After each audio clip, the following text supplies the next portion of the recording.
मंत्री जी।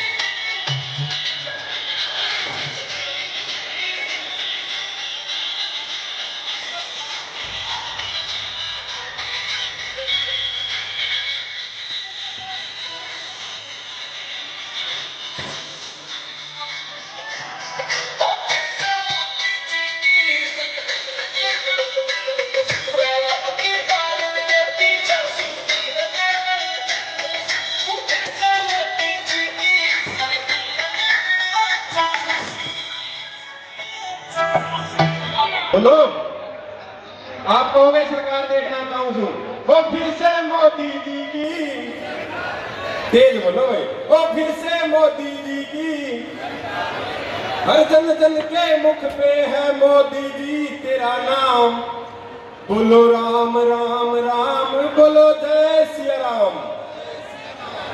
मोदी जावेगा, कान खोल के सुन ले बेटे, यो फिर तीसरा आवेगा।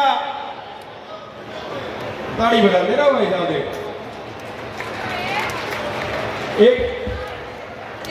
पीछे तो तालियों की आवाज आ रही है और आप एक मिनट के लिए मेरे साथी तालियां बजा दो। विश्वेश्वरूपम जगदीशरूपम धर्मर्कयूपम यतिवर्के भूपम संसारे सारम त्रेतार्पहारम श्रीमस्तनाथम सतम नमामि। बोलिए महायोगी गुरु गोरक्षनाथ जी महाराज की। ये माई तो हालेना रही के बाद कोई पूजा है और आप ही आत्मा का जयकारा जोर से नाम बोल दे दो। बोलो भारत माता की। आज झज्जर की इस पावन भूमि पर हमारे बीच में झज्जर की इस पावन भूमि आज हमारे देश के गृह मंत्री जी, आज ये भारत अखंड और एकजुट हुआ है, ऐसे हमारे नेता कुछ ही पल में हम सब के बीच में आने वाले हैं और आप और हम सब लोग आज इस कार्यक्रम के अंतर्गत हमारे सांसद यहाँ रोहतक लोकसभा क्षेत्र से डॉक्टर अरविंद शर्मा जी के समर्थन में हम सब लोग यहाँ पर उपस्थित हुए हैं। मंच पर उपस्थित हमारे सभी वरिष्ठ नेतागण उपस्थित हैं, उनकी सादर उपस्थिति को मैं प्रणाम करता हूँ और विशेष रूप से आप सभी जो लोग यहाँ पर पूरे क्षेत्र से पधारे हैं, आपकी भी सादर उपस्थिति को मैं प्रणाम अभिनंदन करता हूँ। बंधुओं, विषय के बारे में आप सब लोग भली बात ही जानते हैं, लेकिन मैं इतना कहने के लिए आपके बीच में आया हूँ, ये 2024 का चुनाव बहुत महत्वपूर्ण चुनाव है। 10 वर्षों के अंदर जो देश को दिशा आप सब ने दी है, आपकी ताकत के माध्यम से माननीय प्रधानमंत्री जी नरेंद्र मोदी जी जो देश को आगे बढ़ाने का काम किया है, अब इस चुनाव के माध्यम से उसको आगे ले जाने का काम भारत की जनता का है, आप सबका है। हम सब जो कार्यकर्ता, भारतीय जनता पार्टी के नेता और हमारे प्रधानमंत्री श्री नरेंद्र मोदी जी, जिनकी भावना के अंदर, जिनकी सोच के अंदर और जिनके ऊपर विश्वास के अंदर दुनिया के अंदर आज प्रत्येक व्यक्ति उनके विश्वास करता है, उनका सोच देश के लोगों का उत्थान करना, उनका विजन देश को आगे बढ़ाना, उनका कल्पना, उनका सपना कि अपने देश को एक विकसित राष्ट्र बनाना। बंधुओं, मैं आप सबसे यही कहना चाहता हूं, जो वर्तमान की पीढ़ी है, हमारे युवा साथी, हमारे छोटे छोटे बच्चे हैं, जब वो आजादी का अमृत महोत्सव 100 वर्ष का जब हमारा भारत होगा, तो वो लोग एक विकसित भारत के नागरिक हों और वो लोग उस समय पर वर्तमान पीढ़ी जो आज का 2024 का मतदान करेगी, वो आपका धन्यवाद और अभिनंदन करेंगे कि आपने 2024 में नरेंद्र मोदी जी को वोट दिया, जिसके कारण उनका भारत एक विकसित राष्ट्र बना है, उनके सपनों को पूरा करने वाला देश बना है और दुनिया में जहां भी वो लोग जाएंगे, जहां भी हमारा भारत का युवा जाएगा, उसका सम्मान होगा, उसके सम्मान के साथ में उसका उज्जवल भविष्य होगा। इस बात को लेकर ये चुनाव है। तो बंधुओं, इस चुनाव के अंदर एक एक वोट भारतीय जनता पार्टी के पक्ष में जाकर और हमारे इस देश को आगे बढ़ाने के दायित्व को हम सब लोग निर्वाह करते हुए, अपने इस देश के प्रति अपने कर्तव्यों का पालन करते हुए देश को आगे बढ़ाने में अपनी विशेष भूमिका का योगदान दें। आप सबका योगदान महत्वपूर्ण है।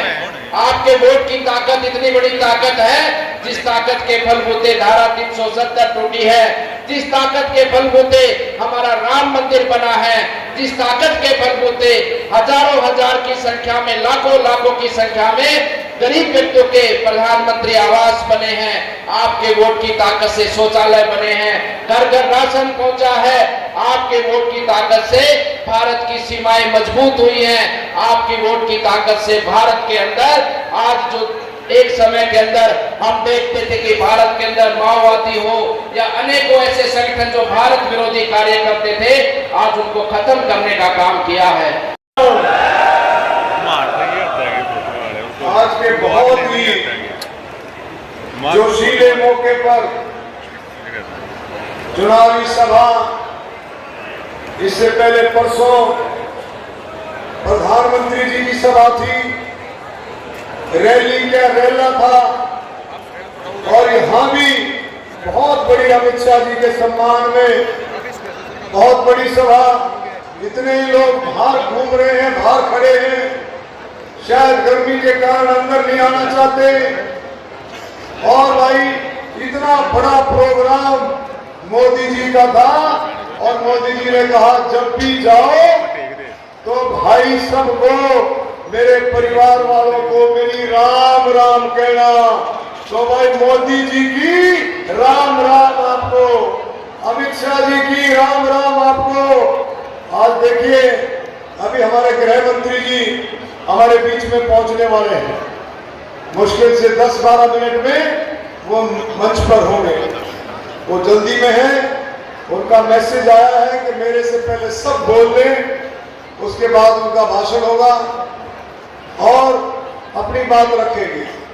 आप सबको पता है कि जितने काम 2019 से 24 तक 2019 से 24 तक जितने बड़े बड़े काम हुए, ये सारे के सारे काम नरेंद्र मोदी और अमित शाह जी की जोड़ी ने किए हैं। सारे के सारे काम दोनों की जोड़ी ने किए हैं। चाहे वो धारा 370 हो, धारा 370-35 से 3 तलाक, करतारपुर कॉरिडोर, राम मंदिर, महिला आरक्षण, ये जितने भी काम हैं, ये दोनों की दोनों जोड़ी ने मिलकर के ये काम किए। देश को दोनों ने पहचाना।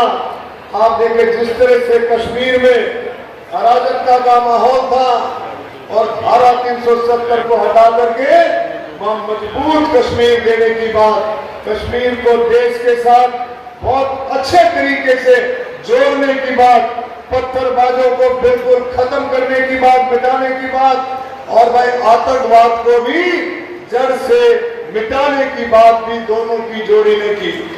धारा 370 को छोटी बात नहीं है। आप सबको पता है कि 2014 से इसके पक्ष में है, कोई इसके पक्ष में नहीं है, और धारा समर्थन करते हैं तो सारा पंडाल धारा 370 का समर्थन करता है। यूनिफॉर्म सिविल कोड, यानी कि एक देश एक कानून की व्यवस्था भी देश में होगी। तो मेरे बुजुर्गों साथियों, ये सारे कमाल, ये सारे के सारे कमाल अमित शाह जी का जो है, इसमें सारे का सारा इसका योगदान अमित शाह जी का रहता है हर जगह। बहुत बहुत धन्यवाद भाई राकेश जी से प्रार्थना करूंगा, बहुत कम शब्दों में आप एक बार अभिवादन करें डॉक्टर राकेश। प्रार्थना समय का ध्यान रखें। भारतीय जनता पार्टी जिंदाबाद, भारतीय जनता पार्टी जिंदाबाद।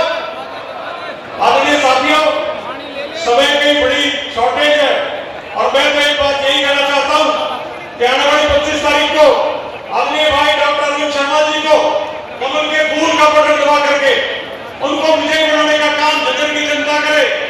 मैं आपको यही बात कहने के लिए खड़ा हूं, और आप ये जानते हैं कि मेरे युवाओं का भविष्य अगर सुरक्षित है तो वो केवल नरेंद्र मोदी जी के हाथों में सुरक्षित है। हमारी माताओं बहनों का भविष्य अगर सुरक्षित है तो वो आदरणीय नरेंद्र मोदी जी के नेतृत्व में सुरक्षित है। साथियों, बहुत कुछ ना बोलते हुए मैं आपसे फिर एक बार ये अपील करना चाहूंगा कि आने वाली 25 तारीख को कमल के बटन दबा करके भाई अरविंद शर्मा जी को जिताने का काम करें। बहुत बहुत धन्यवाद। बहुत आभार। नौकरियां मिलती थी, उन्हीं के माध्यम से बदलियां होती थी और एक बुजुर्ग जो जाट बरादरी से थे वो कहने लगे, जांगड़ा जी मैंने जिंदगी में बीजेपी की वोट नहीं दी, लेकिन मेरे तीनों लड़के एक ही दिन हरियाणा सरकार की नौकरी के ऊपर बिना पर्ची खर्ची के रहते हैं। तो हम कैसे बीजेपी का ऐसा बोल सकते हैं? अब की बार कलोई से कमल चला के दिखाएंगे, कलोई से भूपेंद्र हुड्डा हार के जाएगा। और आप सोच सकते हैं जब कलोई से भूपेंद्र हुड्डा हारेगा तो फिर जीतेगा कहां से? उसको हरियाणा में कोई जगह नहीं मिलेगी। जो लोग ये कहते हैं कि हम तो लोकसभा के माध्यम से चंडीगढ़ की कुर्सी हथियाना चाहते हैं, भाई चंडीगढ़ की कुर्सी के ऊपर 9 साल बैठे थे, रिकॉर्ड निकलवा लो, किसान भाई बैठे हैं, इन्होंने 9 साल में किसानों को खराबे का जो मुआवजा दिया, किसी बच्चे से नेट पर निकालो 1100 करोड़ रुपए, और हमारी सरकार ने 9 साल में किसानों को मुआवजा दिया 12,000 करोड़ रुपए। अरे 2 मिनट में मैं अपनी बात कहना चाहता हूं, क्योंकि ये कोई प्रदेश का चुनाव नहीं है, ये केवल और केवल राष्ट्र का चुनाव है। इसलिए राष्ट्र के चुनाव में छोटी मोटी बातों को भुला के और देश तरक्की करे, इस बात का चुनाव है। क्योंकि आपने देखा आज से 10 साल पहले किस तरह से आतंकवाद का दौर इस देश में था। जहां भी बम ब्लास्ट होते थे दिल्ली में हुए तो उन्होंने कहा ये आतंकवाद का हाथ है। चाहे वो बॉम्बे में हुए, इंक्वायरी आई तो उन्होंने कहा ये आतंकवाद का हाथ है। दिल्ली में हुआ बम ब्लास्ट तो कहने लगे इसमें आतंकवाद का हाथ है। और जहां जहां भी बम ब्लास्ट होते थे बोला इसमें आतंकवाद का हाथ है। फिर देश की जनता समझ गई कि सारी समस्याओं की अगर कोई जड़ है तो ये हाथ है। और फिर इस हाथ को हटाने का काम देश की जनता ने किया और फिर कमल खिलाने का काम किया। और जब से आपने कमल खिलाया है तो आप देख रहे होंगे कि विश्व में आपका डंका बजता है।